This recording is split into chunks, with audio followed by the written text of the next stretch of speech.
네, 탈북단체의 대북전단 방송과 이에 맞대응한 오홀 풍선이 오가면서 한반도의 전쟁 위기가 더욱 고조되고 있습니다.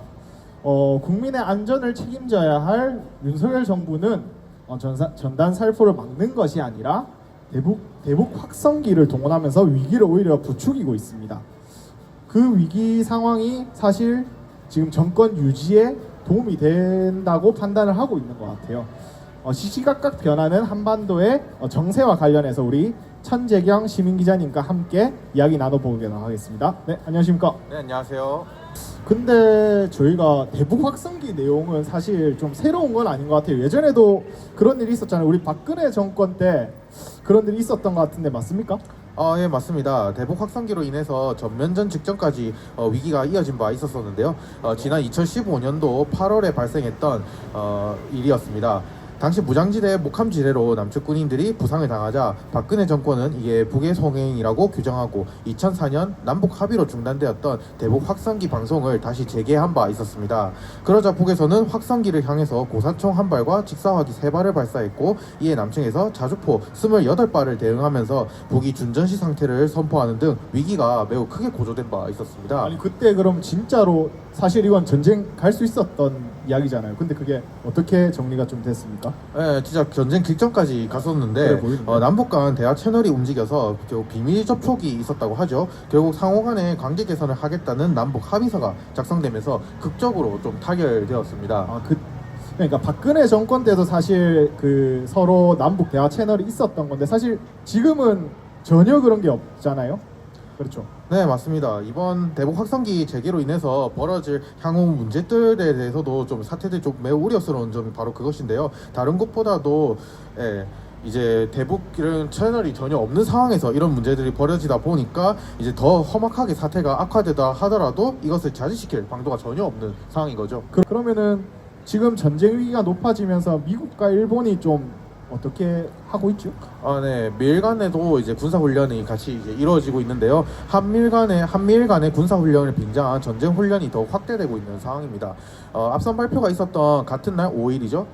미군 B-B1 원비 전략 폭격기가 한반도로 전개해서 연합 훈련을 하면서 7년 만에 합동 직격탄 훈련을 실시하기도 했었습니다.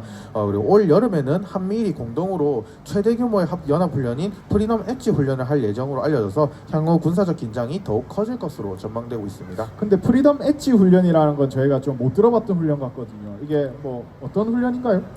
프리덤 엣지는 한미 간의 연합 연습이었던 기존의 프리덤 실드 훈련과 미국과 일본 간의 연합훈련인 킨 엣지를 합친 명칭이라고 할 수 있습니다. 지금까지 한미연합훈련에서 일본 자위대까지 끌어들여 한미일 군사훈련으로 이제 확대하겠다는 내용인데요. 해리 해리스 전 주한미국 대사는 미국과의 소리와의 인터뷰에서 이번 한미일 3국의 새로운 군사훈련은 북한은 물론 더 나아가 중국의 위협에 대응하기 위한 것이다 라고 해석하기도 했습니다.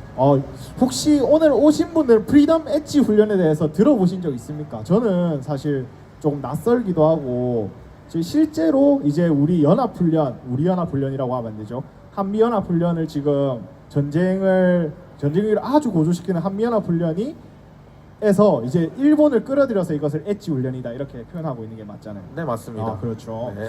그러면은 사실 자위대까지 이 본토 그러니까 한반도에 상륙을 시키겠다 이런 것으로 점점 발전될 것으로 보이는데 굉장히 이게 옛날 구한말 조선의 모습이라고 많이들 이야기하는 것 같아요. 그럼 윤석열 정부는 왜 외세까지 끌어들여서 이렇게 하고 있는 거죠?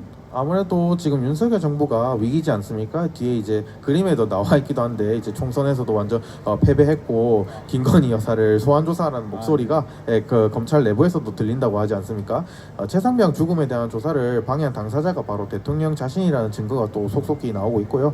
이런 상황에서 국민 관심을 돌리기 위한 호환 서교서도 지금 계속해서 이어지고 있는데 전쟁 위기를 부추기는 행위도 그런 일환으로 좀 봐야 되지 않을까 싶습니다. 알겠습니다. 오늘 여기까지 들어볼 수 있도록 하겠습니다. 근데 우리 천재경 시민 기자님 원래 3분이었는데 우리 몇 분 했죠? 한 10분은 한 것 같아요, 그죠? 네, 내일은 분량 맞출 수 있도록 하겠습니다. 네. 감사합니다. 네, 감사합니다. 대북전단 우려되는 박상학 때문에 전쟁 난다. 대북전단 부추기는 윤석열 때문에 전쟁 난다. 대북전단 뒷돈대는 미국 때문에 전쟁 난다. 네. 어떤가요? 좀 선전이 되는 것 같나요?